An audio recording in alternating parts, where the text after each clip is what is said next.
ओम नमो विष्णवे नमः।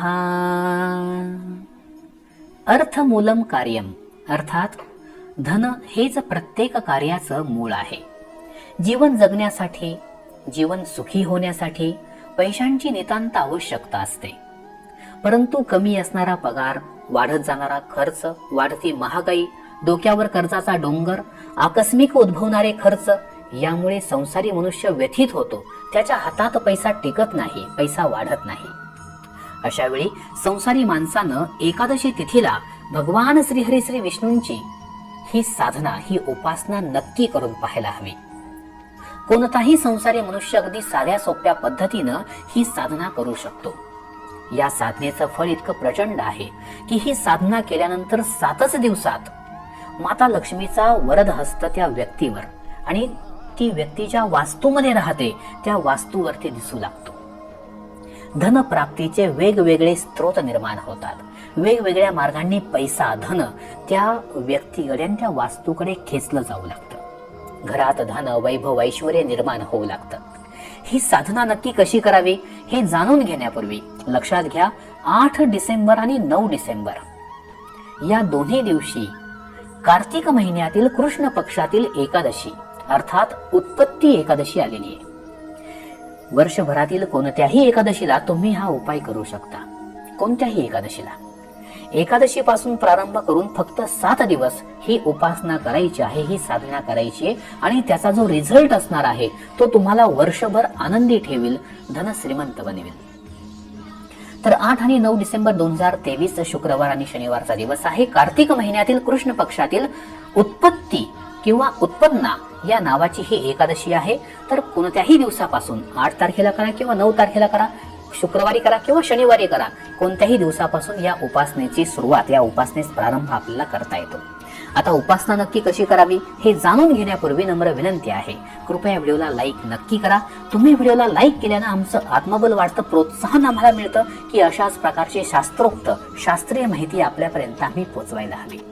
सोबतच कमेंटमध्ये ओम नमो नारायणा नक्की लिहा. भगवान श्रीहरी श्री विष्णूंना प्रसन्न करवणारी ही साधना करण्यासाठी आपल्याला तुळशीची काही पानं आवश्यक आहेत. ही पानं अर्थातच एकादशीच्या दिवशी तोडली जात नाहीत. तुळशीची पानं एकादशीला तोडली जात नाहीत. आपण एकादशी प्रारंभ होण्यापूर्वीच ही पानं तोडून घ्या. जर या एकादशीला शक्य नसेल तर पुढे वर्षभरात ज्या काही एकादशी येतील त्यातील कोणत्याही एकादशीला तुम्ही हा उपाय करू शकता. तर आपण तुळशीची काही पानं घ्यायची आहेत आणि त्यांचा रस काढायचा आहे. तुळशीच्या पानांचा रस काढायचा आहे. या तुळशीच्या रसामध्ये आपल्याला 3 वस्तू टाकायच्या आहेत. लक्षपूर्वक ऐका. या सगळ्या वस्तू तुम्हाला किराणा मालाच्या दुकानात सहज मिळून जातील. पहिली वस्तू आहे नागकेशर. याला नागचाफा, नागचंपा अशी वेगवेगळी नावं असतात. हा एक मसाल्याचा पदार्थ आहे. तर थोडंसं नागकेशर आपण घ्यायचंय. हे नागकेशर बारीक कुटून त्याची पूड करून या तुळशीच्या पानांच्या रसामध्ये टाकायची. दुसरी जी वस्तू आहे ती आहे हिरडा. हा हिरडा सुद्धा तुम्हाला जवळपासच्या किराणा मालाच्या दुकानात किंवा आयुर्वेदिक स्टोअर मध्ये मिळून जाईल. हिरडा घ्यायचा आहे. आता हिरडा जी सहान असते, एक छोटासा दगड असतो, तर त्याला सहान म्हणतात. त्या दगडावरती हा हिरडा उगाळायचा आहे. 7 वेळा उगाळायचा आहे आणि जी काही त्याची पूड तयार होईल फक्त तितकीच पूड त्या तुळशीच्या रसात टाकायची. आणि तिसरी वस्तू म्हणजे सोन्याचा कोणताही एक दागिना घ्या. अंगठी असेल तर चांगला आहे. आणि हा दागिना त्या सहानेवरती 7 वेळा उगाळा आणि जे काही थोडंफार सोनं निघेल ते सुद्धा आपण त्या तुळशीच्या रसामध्ये टाकायचे. आपली ही सामग्री तयार आहे. तुळशीच्या पानांच्या रसात आपण नागकेशर, हिरडा आणि सोनं टाकलेलं आहे. आता ही जी काही पेस्ट तयार होईल, या पेस्टच्या मदतीनं आपण, लक्षपूर्वक ऐका, या पेस्टच्या मदतीनं आपण निळ्या रंगाच्या कागदावर एक छोटीशी बाहुली काढायची. छोटासा निळ्या रंगाचा कागद घ्या आणि त्यावरती एक छोटीशी बाहुली काढा या तुळशीच्या रसाने. ही बाहुली म्हणजे प्रत्यक्ष भगवान श्रीहरी श्री विष्णूंचं एक प्रतीक आहे. हे प्रत्यक्ष भगवान श्रीहरी श्री विष्णूच आहेत असं आपण मनोमन मान्य करायचं आहे. मनामध्ये ही धारणा ठेवायची आहे आणि त्यानंतर या कागदाची, या विष्णूंच्या प्रतीकाची आपण एकादशी तिथीला मनोभावे पूजा करायची. अगदी साधी सोपी पूजा. एक पाट घ्या, पाटावरती एक कापड अंथरा, कापड हे पिवळ्या रंगाचं असेल तर अतिउत्तम आहे. त्यावरती हा निळ्या रंगाचा कागद ठेवा. या भगवान श्री विष्णूंच्या प्रतीकाला गंध फूल वाहा, धूपदीप ओवाळा आणि त्यांची पूजा करा. नैवेद्य स्वरूपात गोडधोड काहीतरी अर्पण करा आणि एक तुळशीचं पान त्या नैवेद्यावरती पालथं घाला. अशा प्रकारे ही पूजा केल्यानंतर मनोभावे हात जोडून ही प्रार्थना आपण करायची की हे लक्ष्मीपते, तुम्ही दाता आहात, दानी आहात. साधारण दानी नाही तर खूप मोठं दान देणारे आहात. आम्ही असं ऐकलेलं आहे की या संसारामध्ये जो कोणी निराश होऊन शेवटी तुमच्याकडे येतो, तुमच्याकडे याचना करतो, तुम्ही त्याला कधीच रिकाम्या हाताने परत पाठवत नाहीत. तुम्ही त्याची झोळी नक्की भरता. हे प्रभू, माझं हे मागणं ऐका, माझं हे मागणं ऐका आणि या अर्थ संकटातून, या पैशाच्या संकटातून मला वाचवा.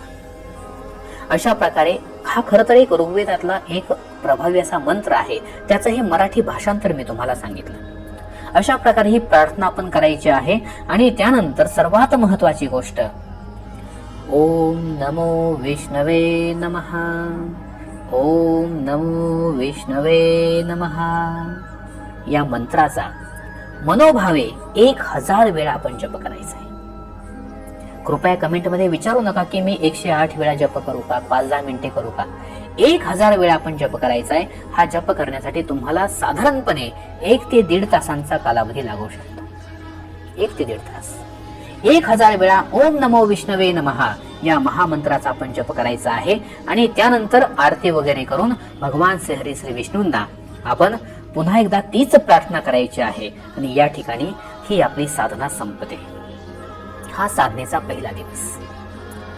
तर अशा प्रकारे आपल्याला 7 दिवस लागोपाठ हे व्रत करायचं आहे, ही साधना करायची. या एकादशीपासून प्रारंभ करा, सलग पुढे 7 दिवस आपण ही साधना करायची आहे. ही साधना करत असताना घरामध्ये जर विटाळ पडला, तर कुणी कोणत्याही स्वरूपामध्ये जर मासिक धर्म आलेला असेल तर त्या काळामध्ये ही साधना करता येत नाही. तुम्ही पुढील एकादशीपासून पुन्हा एकदा ही साधना करू शकता. केवळ 7 दिवसामध्ये. आता हा कागद रोज तयार करायचा नाही. हा कागद एकदाच तयार करायचा, एकदाच ही पूजा आपण करायची. एकदा ही पूजा केली की दुसऱ्या दिवशी पुन्हा एकदा त्या ठिकाणी बसून आपण भगवान श्री विष्णूंची पुनश्च एकदा पूजा करायची. थोडक्यात हा कागद पुन्हा नवनव्याने तयार करण्याची गरज नाही. एकदाच हा कागद आपण तयार करणार आहोत आणि या कागदाची 7 दिवस नित्य नियमाने आपल्याला पूजा करायची. ही पूजा तुम्ही सकाळीही करू शकता किंवा सायंकाळी केलीत, रात्री केलीत तरीही चालेल. तुम्हाला जसा वेळ मिळेल त्या प्रकारे आपण हे पूजन करायचंय. 7 दिवस आपल्याला ही साधना करायची आहे. 7 दिवस संपल्यानंतर आपण या कागदाचं यथाविधी एखाद्या वाहत्या पाण्यामध्ये विसर्जन करू शकता. या साधनेचं फळ खूप चांगल्या पद्धतीनं मिळतं. भगवान श्री विष्णूंच्या कृपेने माता लक्ष्मी आपल्या घरामध्ये वास्तव्य करू लागते, तिचा स्थायी वास निर्माण होतो. नक्की करून पहा. आपल्या सर्वांवर भगवान श्री विष्णूंची असीम कृपा बरसो याच मनोकामनेसह आम्ही या ठिकाणी थांबत आहोत. व्हिडिओ आवडला असेल कृपया व्हिडिओला लाईक नक्की करा. कमेंटमध्ये ओम नमो नारायणा लिहा. हा व्हिडिओ आपल्या मित्रांना, कुटुंबियांना जास्तीत जास्त शेअर करा. आणि आपल्या ओनली मराठी चॅनलवर जे लोक नवीन असतील त्यांनी कृपया चॅनलला सबस्क्राईब करून बेल आयकॉन नक्की दाबा. धन्यवाद. ओम नमो नारायणा.